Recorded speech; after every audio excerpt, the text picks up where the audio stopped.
के 8 बज चुके हैं। आप देख रहे हैं लाइफ टाइम्स। मैं हूं आप सभी के साथ रिया डंगवाल। बुलेटिन की शुरुआत करेंगे बड़ी और अहम खबर के साथ। सबसे पहले बात कर लेते हैं बेंगलुरु से खबर का, जहां बेंगलुरु में आईटी इंजीनियर अतुल सुभाष की आत्महत्या मामले में मुख्य आरोपी उसकी पत्नी का भाई और उसकी मां पर एफआईआर दर्ज होने के बाद जौनपुर स्थित अपने आवास में ताला मारकर फरार हो गए।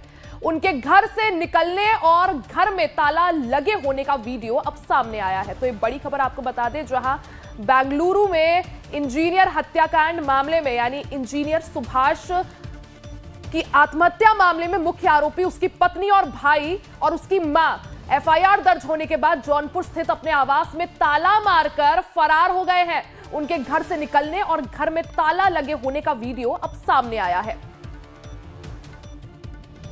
तो बेंगलुरु में एक आईटी इंजीनियर ने कुछ दिन पहले आत्महत्या की थी। आत्महत्या करने से पहले सोशल मीडिया पर एक वीडियो जारी कर अपनी पत्नी पर प्रताड़ना का आरोप लगाया था। पत्नी और ससुराल वालों पर प्रताड़ना का आरोप लगाया था, जिसके बाद आईटी इंजीनियर ने सुसाइड कर ली। तो ये तस्वीरें आपको दिखा रहे हैं। पत्नी और भाई, जो पत्नी का भाई है, उस पर एफआईआर दर्ज होने के बाद ये वीडियो सामने आया है, जिसमें पत्नी और भाई भागते हुए नजर आ रहे हैं। साथ ही दूसरी तस्वीर आप देख सकते हैं, उनके घर के बाहर भी ताला लगा हुआ है। तो बेंगलुरु में आईटी इंजीनियर अतुल सुभाष की आत्महत्या मामले में जो मुख्य आरोपी है उसकी पत्नी और उसका भाई और उसकी मां, ये तीनों ही फिलहाल फरार हो गए हैं।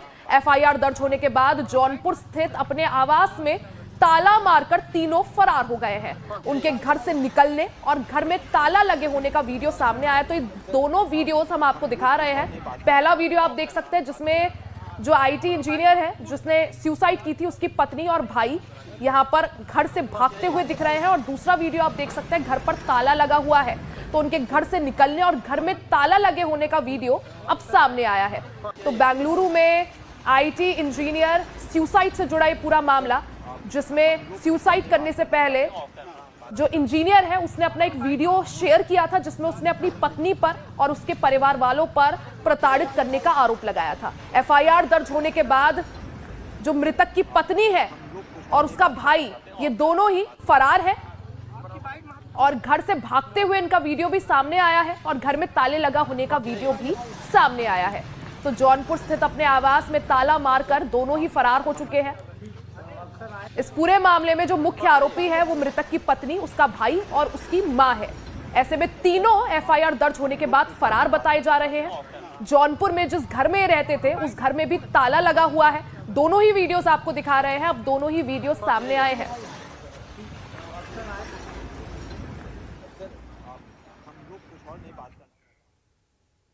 और अब यही खबर आपको विस्तार से समझाते हैं। बेंगलुरु में आर्टिफिशियल इंटेलिजेंस एक्सपर्ट इंजीनियर ने खुदकुशी कर ली।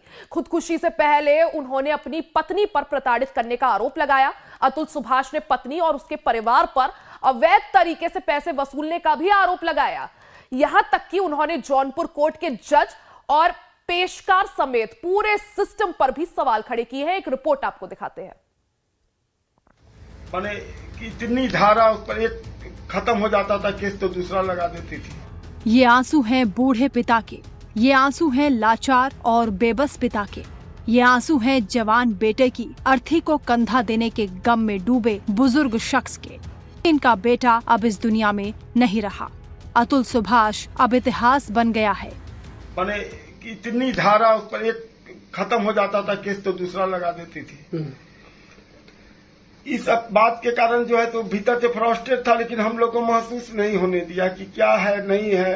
एकाएक हम लोग को खबर गई है कि वो अपना पूरा मेल वगैरह हमारे छोटे लड़के को रात में किया है 1:30 बजे 2 बजे, हमारे पास 3 बजे उसका फोन आया है।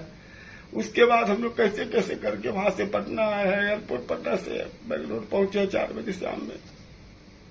मतलब सर, आप जानते हैं कि उनके फैमिली कुछ जो अपने वाइफ के ऊपर और उनके फैमिली के ऊपर जो इल्जाम लगाए हैं, सच है वो सारे? एकदम 100% सच है। बिहार के समस्तीपुर का अतुल सुभाष बेंगलुरु में नौकरी करता था। आर्टिफिशियल इंटेलिजेंस से दुनिया की मुश्किलें वो चुटकी बजाते ही हल कर देता था, लेकिन उसकी खुद की जिंदगी भारी परेशानियों से घिरी हुई थी। तो मेरा मानना है कि मुझे खुद को ही खत्म कर लेना बेस्ट है मेरे लिए, क्योंकि जो मैं पैसे कमा रहा हूँ उसी से मैं अपने दुश्मन को बलवान बना रहा हूँ। वही पैसे मुझे ही बर्बाद करने के लिए यूज हो रहे हैं और ये साइकिल बढ़ता ही रहेगा। है ना, मेरे ही टैक्सेस के पैसे से ये कोर्ट, ये पुलिस सिस्टम मुझे और मेरी फैमिली को और बाकी लोगों को भी हैरास करेगा जो अच्छे लोग हैं। अतुल सुभाष सिर्फ 34 साल उम्र और 2 साल से प्रताड़ना झेल रहे थे। पत्नी बेंगलुरु छोड़कर मायके में अपने माता पिता के साथ रहने लगी। अतुल और उसके परिवार पर धारा 498A के तहत मुकदमा दर्ज करा दिया। एक के बाद एक कई धाराओं में केस दर्ज होते गए और अतुल सुभाष अवसाद में डूबते गए। अतुल सुभाष ने करीब 1.5 घंटे का वीडियो बनाया, 24 पेज का सुसाइड नोट लिखा। सुसाइड नोट में भारतीय कानून की धाराओं पर सवाल उठाए।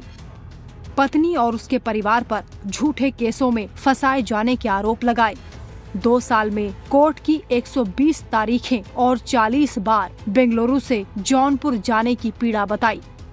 ये भी बताया कि कैसे उन्हें हर महीने अलग रह रही पत्नी को मोटी रकम देने पर मजबूर किया गया और फिर अपनी जिंदगी उन्होंने खत्म कर ली।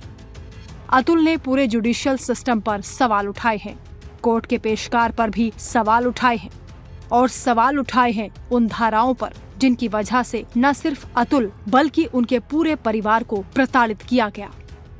सुभाष की पत्नी ने, निकिता है, ये जौनपुर की रहने वाली है, मेंटेनेंस का मुकदमा उसने सुभाष के खिलाफ किया था, जो 29 जुलाई 2024 को डिसाइड हो गया है।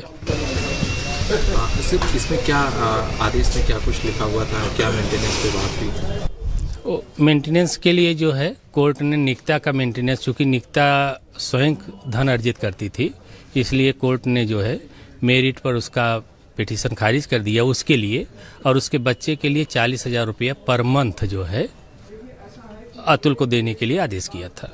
देखिए, हम लोग आए दिन ऐसे सुसाइड्स देखते हैं, जो कि अभी हम बैंगलोर में देखा है हमने अतुल सुभाष का।